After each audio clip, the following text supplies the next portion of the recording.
So talk to us about the hostages who were brought out. What were their conditions?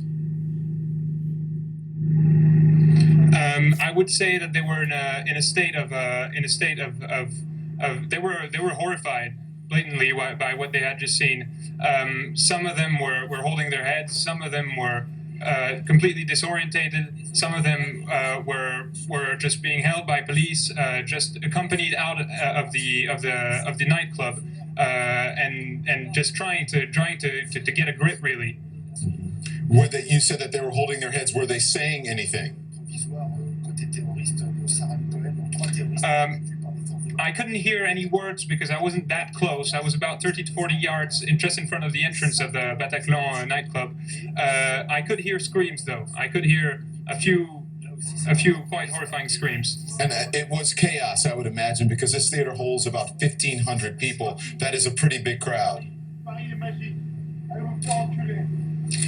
A lot of people, thankfully, thanks to the work of the police forces, a lot of people managed to get out. There was the first assault just through the front gates of the nightclub, just about an hour in after the beginning of the standoff, and a few hundred hostages were evacuated at this point, and then later, about 20 minutes later, 20 or so, and then 50 or so hostages were taken out of evacuated of the nightclub. So far, no claim of responsibility, but a witness has told Radio France some of the attackers at the concert hall were shouting Allah Akbar, which is Arabic for God is great. They were yelling this as they fired. Yeah, CNN intelligence and security analyst Bob Baer says nearly all signs point to ISIS. Why hasn't the Islamic State claimed credit? It looks like one of their attacks. It has all the hallmarks, mass casualties, coordinated, the mention of Syria, of course.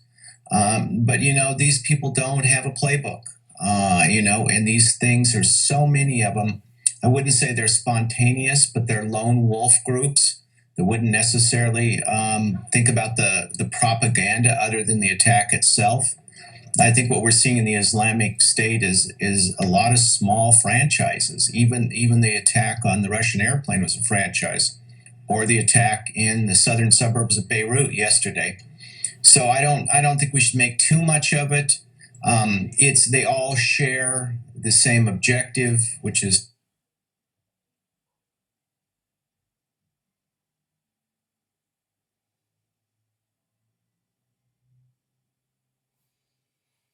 to attack the West, in reprisal for what's happening in Syria against the Islamic State and in Iraq and the rest of it. This is a sectarian war, and it is far-flung, and it's very difficult to, there's no beheading this movement. We could take Raqqa today, and what I could predict with absolute certainty, there'd be more violence from groups like this. Bob, let's talk about the attack itself. 6 or 7 locations, automatic weapons, hostage taking, suicide vests, automatic weapons. You don't learn that online, do you? No, you don't. And I've heard people commenting on this. I mean, I used to run these groups. I used to do lethal operations for the CIA, and getting seven, disparate groups, unconnected, coordinated, attacking at the same time in that operational window, able to reload, unintimidated by the police. And these people have some sort of training. You're absolutely right, John. You don't get this on the internet. And I don't really care what the French dig up afterwards. These people knew what they were doing. Bob Baer there speaking to us a short time ago. Bob, of course, a former CIA operative, spent a lot of time in the Middle East, so clearly he's got a lot of experience, knows what he's talking about. Okay, world leaders are expressing shock and anger as well as sadness at the attacks. US President Barack Obama called it not just an attack on Paris or the people of France, but on all of humanity and the universal values we share.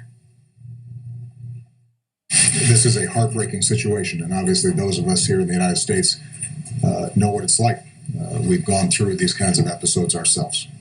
And whenever these kinds of attacks happened, we've always been able to count on the French people to stand with us.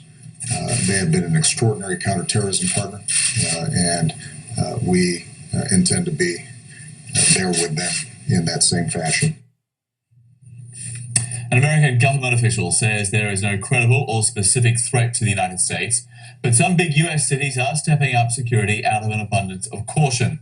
The New York Police Department is sending armed officers to locations linked to France, such as right there at the French consulate.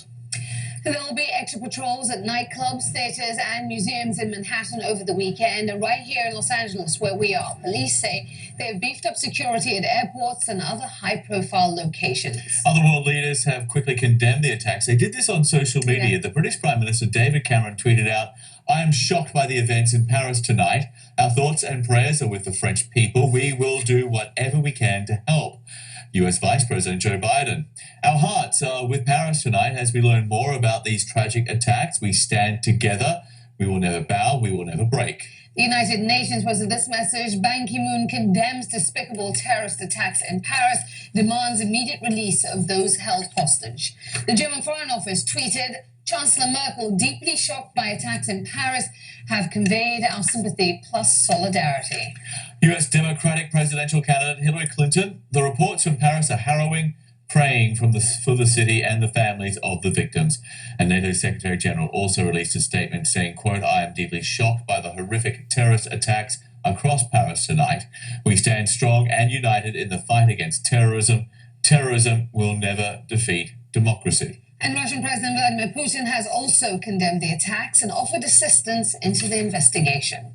Well, terrorist massacre in the heart of Paris, that's the headline of one newspaper just released this Saturday morning in the French capital.